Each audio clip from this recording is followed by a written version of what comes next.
Last হচ্ছে আমরা একসাথে একটা ম্যাচ দেখেছিলাম।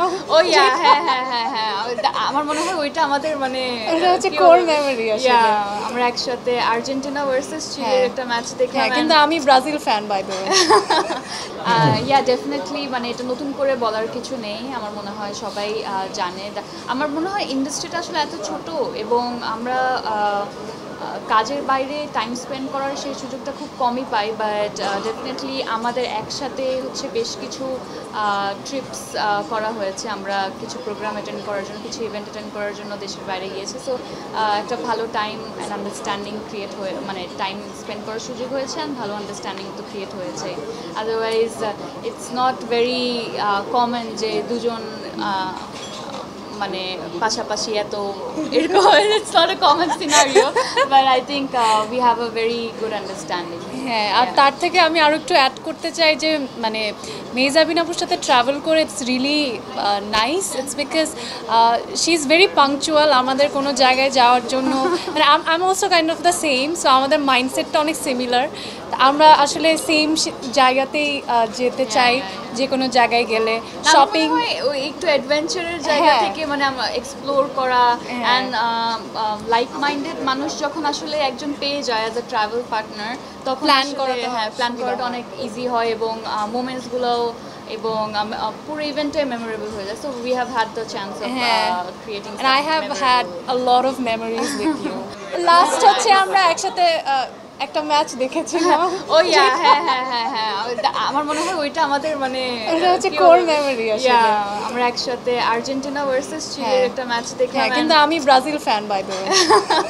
তো একটা ব্রাজিলিয়ান ফ্যানকে নিয়ে গেলাম আর্জেন্টিনা ম্যাচ দেখাতে, but we had fun and ওইটা আমার মনে হয় it's a very very good memory because যেই গোলটা স্কোর করা হয়েছিল সেটা একদম লাস্ট 2-3 মিনিট এবং আমরা খুব ভয়ে ছিলাম যে যদি এখানে আজকে আর্জেন্টিনা হেরে যায় তাহলে আমাদের মান সম্মান থাকবে না, সবাই আমাদেরকে ব্লেম করতে পারে যে আমরা মেহজাবিন আপু কিন্তু অনলাইন শপিং অ্যাডিক্ট। এটা কি জানে কিনা কেউ জানি না।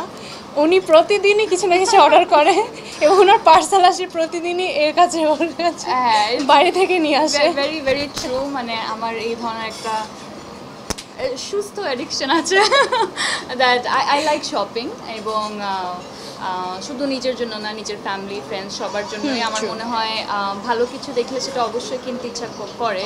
তো ফারিন দেখেছে আমি কিনে আমরা ফাঁকা লাগেজ নিয়ে যাই। হ্যাঁ, আমরা অলওয়েজ ট্রিপে হচ্ছে কি একদম খালি একটা লাগেজ নিয়ে যাই শুধুমাত্র কেনাকাটা করে অনলাইন পারচেস করে ওইটাকে আবার মানে নিয়ে আসার জন্য, এবং ওয়েট চার্জ দিতে হয় বেশিরভাগ সময় এয়ারপোর্টে। So but all good memories because সব অনলাইন শপিংয়েই যে স্ক্যামার্স আছে বা সব প্রোডাক্টই খারাপ ব্যাপারটা তা না, অনেক কিছুই এখন পর্যন্ত অনলাইন শপিংয়ে করে খুব ভালো পেয়েছি এবং এমন এমন জিনিস পেয়েছি যেটা আসলে গিয়ে দোকানে পাওয়া যায় না বাট অনলাইনে সার্চ করে পাওয়া গেছে। নাটক থেকে অনেক দূরে সরে গেছি ব্যাপারটা তা একেবারেই না, একটু কম করছি ডেফিনেটলি।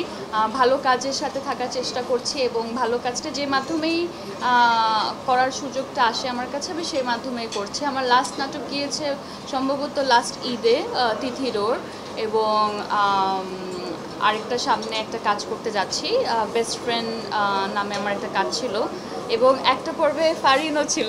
আমি একটা ক্যামিও ছিলাম।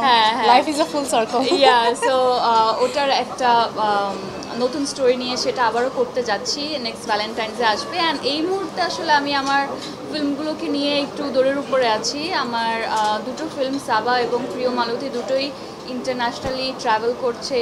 টরন্টো ইন্টারন্যাশনাল ফিল্ম ফেস্টিভ্যালে গিয়েছে, বুসান ফিল্ম ফেস্টিভ্যালে গিয়েছে, এত ফেস্টিভ্যাল বলে শেষ করা যাবে না। কায়রোতে গিয়েছে, ইন্দোনেশিয়াতে গিয়েছে, ইন্ডিয়াতে গিয়েছে, তো সৌদি আরব, আর এর মধ্যে সৌদি আরবে যাচ্ছে মাশাআল্লাহ।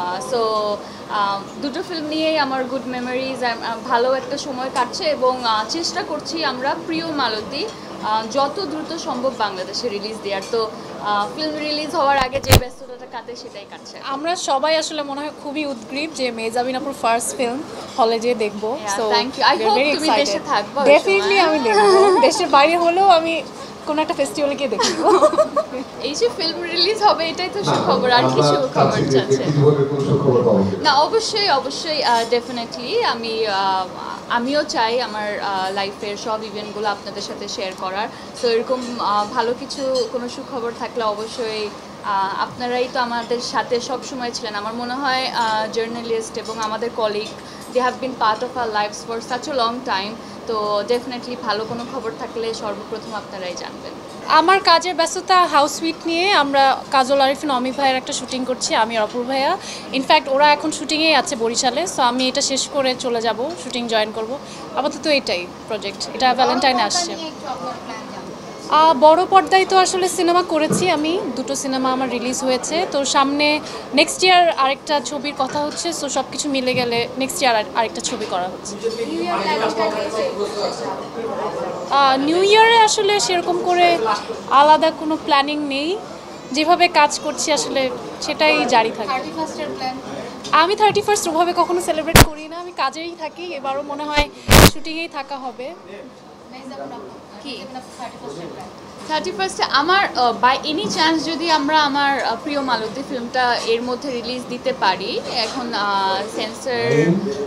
সেন্সরের জন্য জমা দেওয়া আছে, যদি ওখান থেকে সব কিছু আমরা পেয়ে যাই তাহলে ফিল্মটা রিলিজ হবে। আমার নিউ ইয়ার আসলে ফিল্মের সাথেই কাটবে, আমার মনে হচ্ছে এমনটা। আপু শোবিজের বাতাসে একটা গুঞ্জন শোনা যাচ্ছে যে আপনারা দুজন নাকি শাকিব খানের বিপরীতে কাজ করতে যাচ্ছেন। আচ্ছা, থ্যাংক ইউ এভরিওয়ান।